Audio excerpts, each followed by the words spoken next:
probably hear she's on my lap, and you might be able to hear the dehumidifier. Hopefully it's just relaxing background noise. So today I was kind of inspired to do a true crime video. I sometimes look at the website longform.com to check out journalism, some of the best articles of the week from different websites and different publications, and they often have true crime articles. So this article caught my eye. The headline is, "A best-selling author became obsessed with freeing a man from prison. It nearly ruined her life." And the byline, I think is what it's called. "After the success of her novel, Water for Elephants, Sara Gruen spent years trying to prove a man's innocence. Now she is absolutely broke and seriously ill, and her next book is years past the deadline." And this was written by Abbott Collar. And from reading the article, it seems like Abbott is a friend of Sara Gruen's. The article was published on themarshallproject.com, and the Marshall Project is a publication or a website. Not a publication, an organization. They say that they are nonpartisan and non-profit news organization that basically specializes in talking about the criminal justice system in America. So I haven't read her book, Water for Elephants. I might have started reading it, but I never finished it. But I read a summary on goodreads.com. So the summary is the following. Sorry, hang on. Sheila's acting crazy. Okay, Sheila, I don't know what you're doing. Okay. Sorry, guys. So the book is basically about young lovers who work in a circus around the 1930s, and the boy Jacob is put in charge of caring for the circus animals, and him and this woman bond over training an elephant, I believe. So around 2006, Water for Elephants was published, and around that time, Charles Murdock sent Sara Gruen a letter after reading Water for Elephants. And the letter, basically, the first line said, "I just finished devouring your Water for Elephants. Oh man, it was awesome." So she later finds out that Murdock was sentenced to life without parole for first-degree murder. He told her that the book reminded him of his childhood, when his grandfather would tell them stories about performing in the circus with his teenage wife, Lottie. Murdock jokingly asked her if she based the characters in the novel on his grandfather and grandmother. The letter stuck out to her because she had actually researched a circus performer named Lottie, and the letter also had beautiful illustrations and doodles of flowers around the edges of the letter. So Gruen received a lot of letters, and a lot of weird, creepy letters as well, after publication.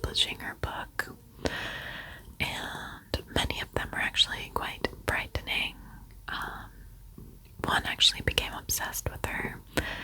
Another threatened to shoot her, and another woman, actually a woman in the neighborhood, did this weird thing where she knocked on Sarah's door, pretended that her dog had fallen down a hole, and asked Sara to come help her. And Sara was under the impression that this woman didn't know her at all, or didn't know that she was a famous author, and they became friends. But later she found out that this woman just wanted her publisher's contact information. So she didn't really trust many people, but for some reason she trusted Murdock. Sorry, my brother and his wife are really loud. I'm going to turn the gain down on this a little bit. Move it closer to my mouth here. Sorry, y'all. Sorry. Okay. So, she ended up spending the next couple of hours Googling Murdock's case. And then hours turned into an obsession. She ended up putting the research for her next book on hold and turned her complete attention to Murdock's case.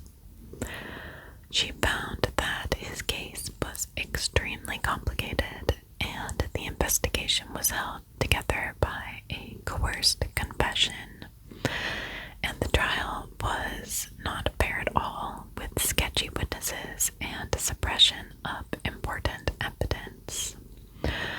So Gruen ended up responding to him.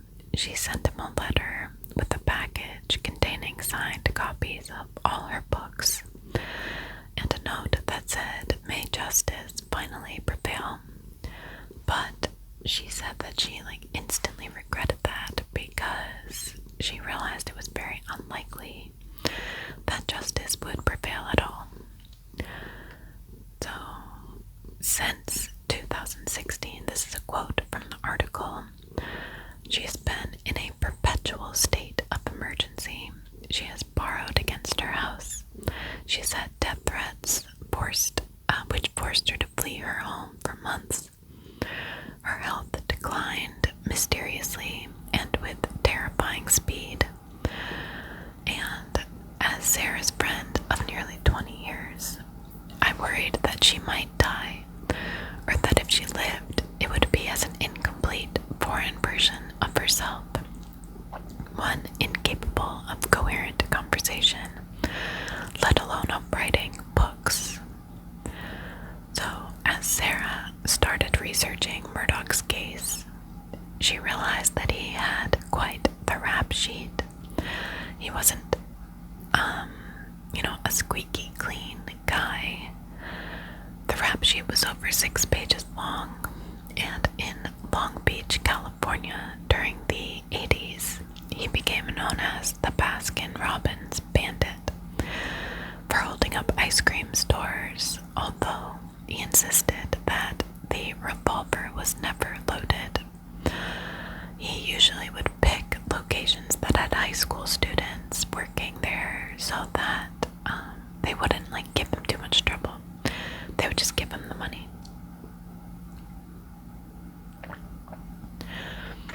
The case that actually led to his murder conviction was on May 17th, 1983. 3 men robbed a bar in Long Beach. A patron was fatally shot, and another was stabbed and critically wounded. One of the thieves left a fingerprint on the cash register, and more than a decade later, with advances in forensic science, police were able to trace it to a man named Dino DiNardo. So Dino DiNardo was arrested, and then he was coerced into fingering Murdock for the crime. I believe because the police knew that Murdock robbed businesses in the area, and they wanted just someone they could pin the case on because they weren't finding anything on their own. So both DiNardo and Murdock were charged with murder, and they were tried separately. DiNardo was first, and he testified that the police coerced him to implicate Murdock in the crime. He was convicted and sentenced to 25 years to life, but the judge made a very unusual offering to DiNardo. He said that he has 90 days to change the sentence if anything changes your mind about testifying against Murdock. So DiNardo, of course, wanted to lessen his sentence, so he agreed. But before the trial began, he sent a letter to his then attorney reiterating that he was coerced into a statement against Murdock, but the letter was sealed under attorney-client privilege.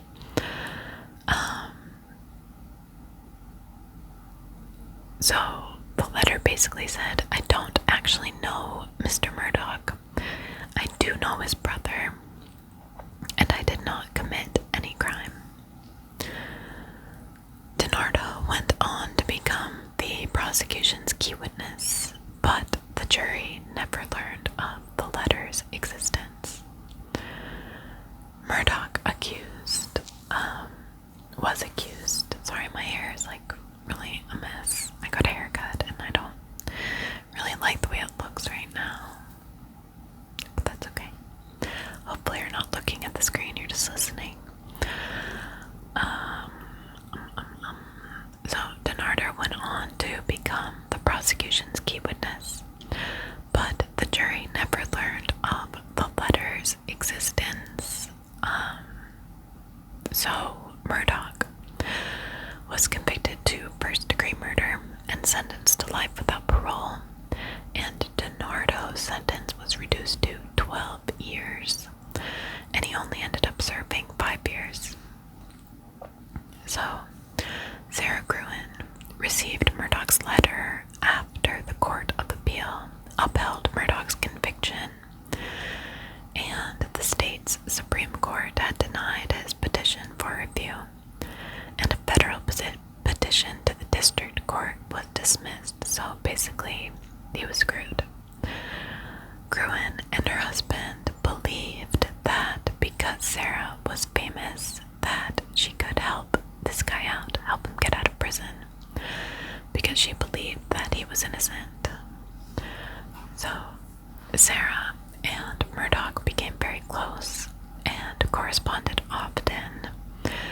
Murdock told her that he was also a parent. He had 2 daughters. He had never met or even hugged one of them because she was born after he was put in prison.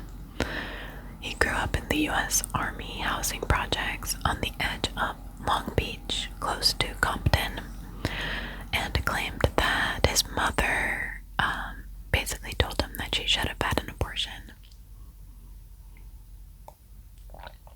His father was run over by an 18-wheeler when Murdock was 16 years old, and he had to identify the body. He began doing drugs and stealing, and when his mother found out, she sent him to a facility for juvenile delinquents, where he was violently attacked multiple times. Sara also shared that she was basically homeless at the age of 15, so they were really bonding through these letters. So Sara hired a lawyer named Jeffrey Hammerschmidt in October 2015, and they decided that, one, he needed to find new information about the murder, but also Murdock had gotten into some trouble in jail. He was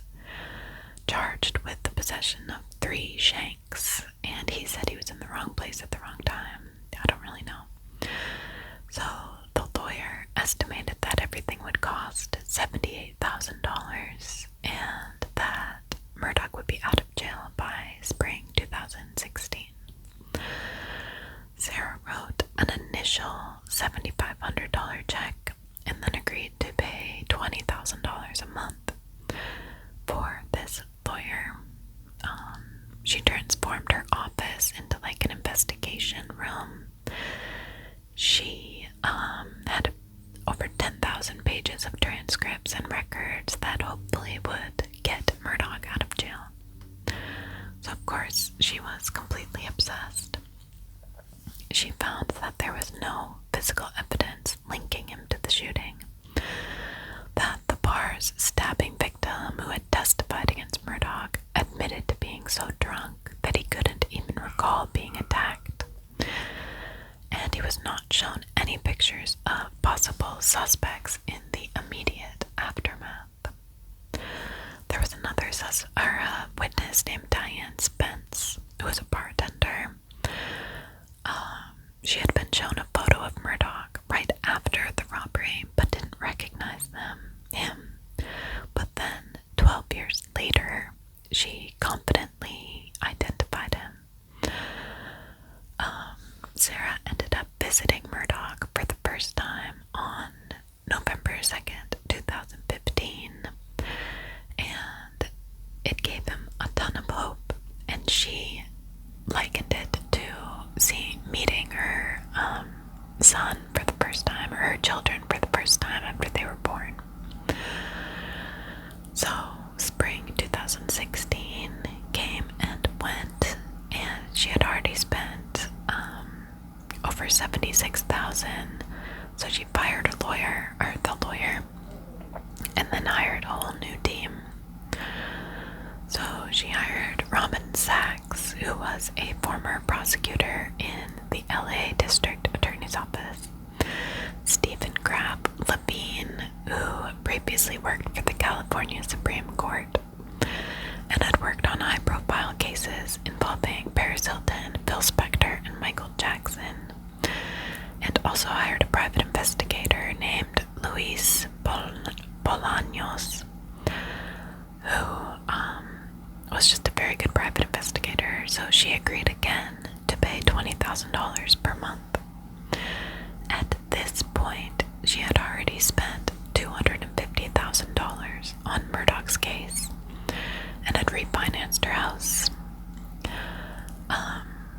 Many people didn't know why she was doing this, but she felt it was very important it was like representative of everyone who was in prison on a wrongful conviction, and she just felt that it was important. But she also said that she feels drawn to outsiders. Like, she said that she collects stray animals, stray causes, and stray people. She grew up in Ontario. She was very shy. She played the violin, and her best friends were all animals. So she kind of was constantly taking care of people and not necessarily taking care of herself. So, sorry, I lost my place. So she also ended up giving $5,000 to one of Murdock's daughters, as well as a computer. And at this point, because they had spent so much money on the case, they really felt that they should give up. But on the other hand, because they had spent so much money on the case, they didn't want to give up. Her husband said, the more you get into it, the more money you spend, and you just hate to give up. You always think you're close, and then you think, wow, we spent $500,000, and that's crazy. Now, at this point, Sara started to become more and more paranoid. She believed that she was being followed and that her phone was wiretapped because she became so involved in this case. She also became very worried about money, and this is kind of a weird story. Actually, when I first looked up how to pronounce her name, I came across a YouTube video about this. So before Christmas, she decided that she wanted to try to make some money back she decided that she would buy and sell a popular toy at the time, which was called hatch animals. She ended up buying 156 hatch animals and planned to sell them at a higher price on eBay.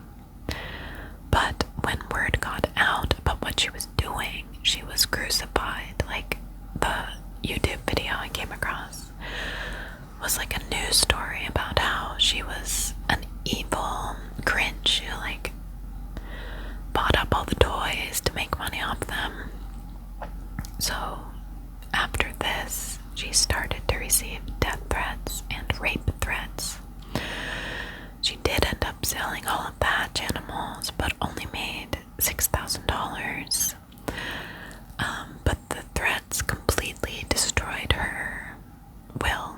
She couldn't eat, she couldn't sleep, she didn't go out in public. She bought a BB gun that was supposed to look like a real gun. And she got a dog, like an attack dog. She added security cameras and a hot wire fence on top of the pasture fence. And to make things worse, Murdock became romantically infatuated with her, which isn't a surprise. And then she also started to receive strange packages at her home.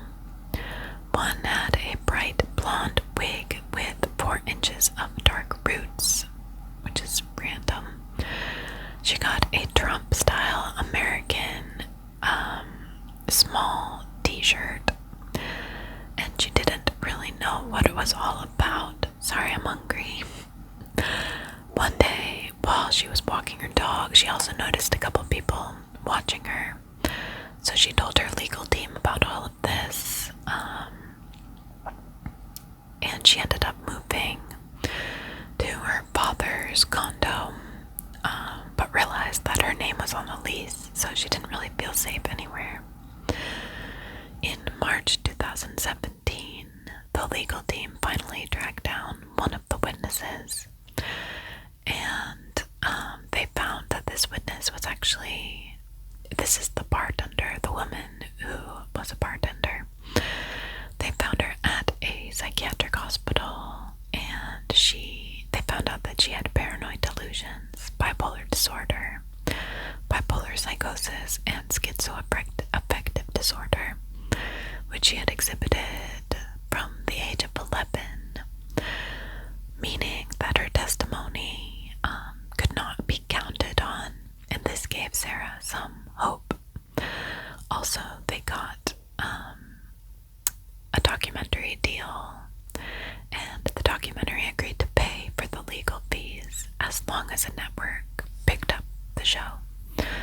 They also got Alex Kaczynski of the Ninth Circuit, a judge who was outraged by the case, to write and sign a letter to the LA County Conviction Review Unit. So Sara was finally feeling confident. She finally felt like she could get her life back, because Murdock was becoming kind of obsessed with her. She asked her husband to start corresponding with him instead of her.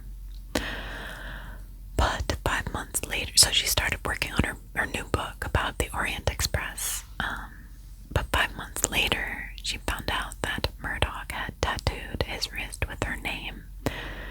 Not her actual name, but a nickname that he gave her, which is Sara Brew. And she wrote a letter to him saying, "I'm mortified, horrified, embarrassed, cringing. If the media sees it, they'll consider it confirmation of their theory that I'm cuckolding Bob and using all our combined resources to free my prison lover." So at one point she had also reached out to Dr. Phil, but Dr. Phil was trying to take the angle that she was in love with this man, which is not true. So around the same time, she realized she wasn't going to meet her book deadline, and she begged for an extension. She told her agent, "I let Chuck's case get in the way, and I wish I'd never heard of him, and I'm sick to death of him, and he's taken a toll on every single aspect of my life, but I think I made the right decision." She got an extension, but then when Judge Kosinski abruptly retired in December after being accused of sexual misconduct, Sara became totally despondent. And her brain just started to rebel. On Christmas Day 2017, she ended up losing hours of her memory in an episode of transient global amnesia, which can be caused by excessive alcohol or stress, and she never drank. And around the same time, her legal team received a letter that said the following: "Dear Bad Luck Chuck, we set your golden goose free. Want to know why? Because water is for elephants, not lame bitches like you. Get comfy, you're going to be there for a long while. Hugs and kisses, Dino DiNardo, and the man with the keys to the bee yard. XO, XO, XO." So this totally freaked Sara out, and they told her that she should leave. She ended up taking her son and her dog to a safe room and a bulletproof room within that safe room. She checked into a hotel under an assumed name, got a burner phone, got a wig. She moved 6 times in 5 months, and stayed at least 500 miles away from her family. She ended up asking for help from a producer named Peter Schneider, who was working on Broadway to adapt Water for Elephants, and she also said that she was going to ask Jeff Bezos for help, but I don't think she followed through with either one. So she finally decided that she was going to try to convince the DA herself, because she knew the case so well. I'm sorry, my stomach is like very hungry, but I think I'm almost done. So she ended up preparing a 50-page dossier. She turned it in, and she hoped for the best, but it could take a year for the review team to review the material. She tried to write her novel, but she couldn't do it. She was totally broken at this point. She could barely remember what the novel was going to be about. And she got sick. She had vertigo and what she thought was the flu. She had brain fog. She couldn't eat. She ended up being 95 pounds. She fainted every day, and her adrenal glands malfunctioned. Her blood pressure was extremely low. Bob's daughter, so her stepdaughter, Margaret, was a vet doctor and suggested that maybe Sara had a continuation of cat scratch fever, which she had when she was 11.